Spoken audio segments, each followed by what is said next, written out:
কথায় আছে দাগ ভালো, তবে সব দাগ কি ভালো? এই যেমন ধরুন ব্রণর দাগ। জানি এই দাগটা আমরা মোটেই কেউ পছন্দ করি না, তাই আপনাদের জন্য আজকের এই ভিডিওতে থাকছে কিভাবে ঘরোয়া সামগ্রীর মাধ্যমে ব্রণর দাগ সহজেই তুলে ফেলা যায়। এই যেমন ধরুন টক দই, লেবু বা মধু। মধু ও লেবুর রস।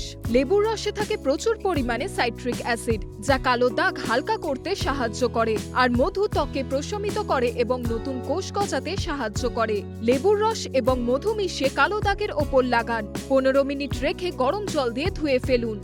Aloe vera gel. অ্যালোভেরাতে থাকে অ্যান্টিব্যাকটেরিয়াল এবং অ্যান্টি ইনফ্ল্যামেটরি উপাদান, যা ব্রণ এবং এর ফলে তৈরি হওয়া কালো দাগ উভয়ের বিরুদ্ধেই কার্যকর। তাজা অ্যালোভেরা জেল সারা রাত কালো দাগের ওপর লাগিয়ে রাখুন এবং সকালে মুখ ধুয়ে নিন। সাদা চন্দন ও গোলাপ জল। ব্রণর দাগ কমাতে সবচেয়ে প্রাচীন এবং প্রচলিত হলো সাদা চন্দন।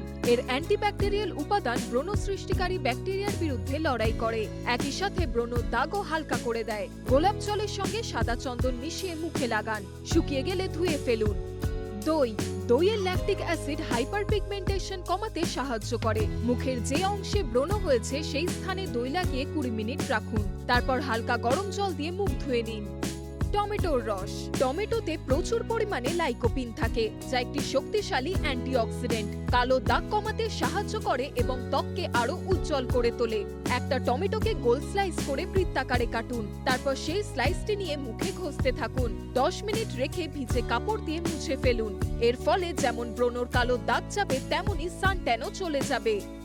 পাকা পেঁপে। পাপাইন একটি প্রাকৃতিক এক্সফোলিয়েন্ট, যা পাকা পেঁপেতে সহজেই মেলে। তাই পাকা পেঁপের রসও ব্রণর কালো দাগ হালকা করে দেয়। একটা পাকা পেঁপে মসৃণ পেস্টে চটকে নিন, তারপর মুখে সমানভাবে লাগান। 20 মিনিট রেখে হালকা গরম জল দিয়ে ধুয়ে নিন। তাহলে আর চিন্তা কিসের? আপনাদের সমস্যা সমাধানের সমস্ত সামগ্রী রয়েছে আপনাদেরই রান্নাঘরে। আর এরকমই বিভিন্ন আপডেটসের জন্য ফলো রাখুন ইনকোডা টিভির পেজে।